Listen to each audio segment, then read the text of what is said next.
স্থানীয়দের উজ্জীবিত করে তুলতে তাদেরকে প্রেরণা যোগাতে এবং সচেতন করতে হয়। তবে সবসময় যে তা সিরিয়াসভাবেই করতে হবে তা কিন্তু নয়, মজা করেও মানুষকে যুক্ত করে নেওয়া যায়। চলুন দেখা করব এমনই একজনের সঙ্গে, একজন র্যাপার যিনি সঙ্গীতকে ব্যবহার করছেন পরিবেশের জন্য এবং পরিবর্তনের জন্য। 24 বছরের মধুরা ধানে রেকর্ডিং স্টুডিওতে যাচ্ছেন। তিনি একজন র্যাপ শিল্পী, কিন্তু যেমন ভাবছেন তার থেকে আলাদা। মাহিজি নামে পরিচিত মধুরা একজন সচেতন র্যাপ শিল্পী, যার গানে परीवेश व सामाजिक विषयावर कथा থাকে।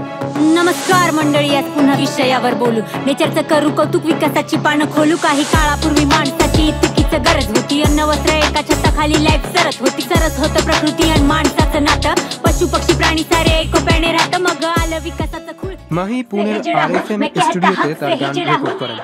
স্টুডিওর মালিক র্যাপটস, তিনি একজন সচেতন র্যাপ শিল্পী ও সঙ্গীত প্রস্তুতকারী। মাহি তার উপর ভরসা রাখেন। जबकि उन्होंने जब मुझे रीच आउट किया था तो वो टाइम पे मैंने देखा कि बहुत से ऐसे रैपर थे जो ऐसे गाने बना रहे थे जिसमें कुछ गाली दे रहे या फिर जो भी कुछ एक दूसरे को डिस कर रहे। तो अगर कोई अलग पॉइंट ऑफ व्यू से कुछ लिख रहा है या फिर कुछ कम्युनिटी को रिप्रेजेंट करने की कोशिश कर रहा है या फिर सोशल मतलब कि अभी ट्राइबल कम्युनिटी को अगर कोई रिप्रेजेंट कर रहा है तो मुझे लगा कि चलो एक अच्छी बात है, इसलिए मैंने इसमें इंटरेस्ट लिया। तुझ्या जीडीपीचा रँक रॅप स्टुडिओতে মাহি বেশ সাবলীল, কিন্তু তার যাত্রা শুরু হয়েছিল छोटा झाला निसर्गाला धुवा। পরে নিজের গল্প বলার এক বিশেষ তাড়না থেকে তিনি র‍্যাপ সঙ্গীতকে বেছে নিয়েছেন। मतलब जैसे मैं सोचती हूँ सोशल या एनवायरमेंटल इश्यूज के बारे में, मतलब मेरे एज के लोग कम सोचते या फिर अनदेखा करते हैं, क्योंकि अपने अपनी लाइफ में मतलब बहुत घुसे हुए लोग मतलब दूसरी चीजों की पड़ी नहीं है, फिर इंटरेस्ट लेना नहीं चाहते, क्योंकि उनको ऐसा लगता है कि मतलब इंटरेस्ट लेके भी क्या करें, मेरे लाइफ में खुद इतनी प्रॉब्लम्स है तो मैं क्या करूं दुनिया का मतलब प्रॉब्लम जान के भी या फिर इसमें इंटरेस्ट लेके भी। तो मुझे लगा कि मैं अगर पोएम में लिखूंगी वो तो उतना ध्यान नहीं देंगे, तो मुझे लगा क्यों नहीं कि मैं इसमें लिखूं, रैप में लिखूं। ভারতের জনসংখ্যার প্রায় 40% জনগোষ্ঠী 25 বছরের কম বয়সী। স্পটিফাই ইন্ডিয়ার তথ্য অনুযায়ী র‍্যাপ দেশের চতুর্থ জনপ্রিয় সঙ্গীতের ধারা। সঙ্গীতের কাছে পৌঁছাতে তাই র‍্যাপই ছিল মাহির জন্য সবচেয়ে উপযুক্ত। কনসার্টে স্বপ্নদীপ ও গানোচ্ছল মাহি তার অনুপ্রেরণা খুঁজেন শহরের শান্ত কোনো জায়গায়, যেখানে যান ফোন বা খাতায় নিজের ভাবনা লিখে রাখেন তিনি।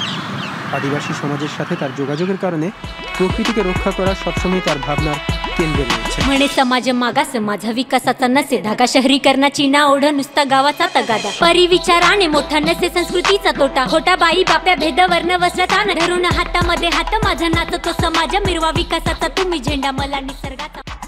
সঙ্গীতের মাধ্যমে মাহি প্রকৃতিকে টিকিয়ে রাখতে আদিবাসী সম্প্রদায়ের ভূমিকার গুরুত্ব তুলে ধরেন। হাসদয়ের গল্প গানটিতে মাহি বলেছেন আদিবাসী সম্প্রদায় কিভাবে ছত্তিশগড়ে ভারতের অন্যতম ঘন অরণ্যাঞ্চল রক্ষায় লড়াই করছেন। आपने सुना होगा छत्तीसगढ़ में छत्तीसगढ़ের হাসদেও অরণ্যের কথা শুনেছেন। क्या बोलते हैं, भारत का फेफड़ा कहा जाता है, तो इतना ऑक्सीजन प्रोड्यूस करता है भारतेर फुसफुस। तो ऑक्सीजन इम्पोर्टेंट है बिजली से ज्यादा, मतलब बिजली के लिए वो कोयले की खदान बना रहे हैं वहाँ पे राजस्थान में बिजली सप्लाई करने के लिए। পুনের শহরাঞ্চলের একটি সংরক্ষিত পাহাড়ে দাঁড়িয়ে মাহি ভাবছেন তার লোকজন কেন সংরক্ষিত এলাকায় থাকতে পারেন না। বড় মাপের উন্নয়ন প্রকল্পের কারণে মাঝে মধ্যেই আদিবাসী সম্প্রদায়কে ঘর ছাড়া হতে হয়। जैसे हम लोग डेवलप्ड है सिटीज में रह रहे, तो हमको ऐसा लगता है कि हमने ये कमाया हमने ये घर लिया है, मैंने तो मतलब इस पे कोई आक्रमण नहीं कर सकता, मुझे यहाँ से कोई हटा नहीं सकता, तो हम लोग बहुत प्रोटेक्टिव हो जाते हैं।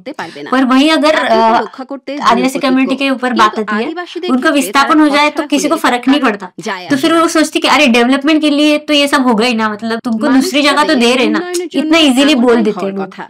पर वो नहीं समझते कि अगर आपका खुद का घर होता तो आपके हटते वहां से। और आदिवासी कम्युनिटीज तो मतलब उनकी पीढ़ियां गई है उस जंगल में, उस पहाड़ों में, उन्होंने बड़ा किया है। ये बोल सकते कि जंगल को भी बढ़ाया है या फिर बचाया है।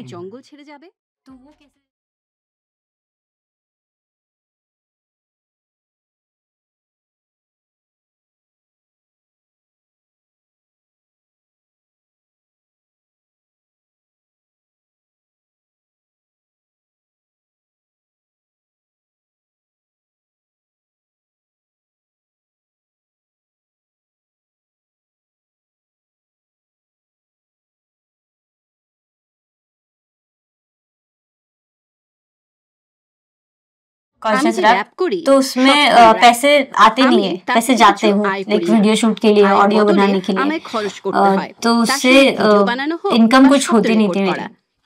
तो वो फाइनेंशियल स्टेबिलिटी के लिए भी एक डिसीजन था कि जॉब करते, भले उसमें पैसे नहीं है, व्यूज भी नहीं है, लोगों तक इतने पहुंचते नहीं हम लोग, पर जहाँ जितने लोगों तक पे पहुंचते हैं वहाँ से रिस्पेक्ट मिलता है। পূর্ণ সময়ের চাকরি করে মাহি তার সঙ্গীত চর্চা চালিয়ে যাচ্ছেন। তিনি আশা করেন তার সঙ্গীত নতুন প্রজন্মকে প্রকৃতি রক্ষায় উদ্বুদ্ধ করবে।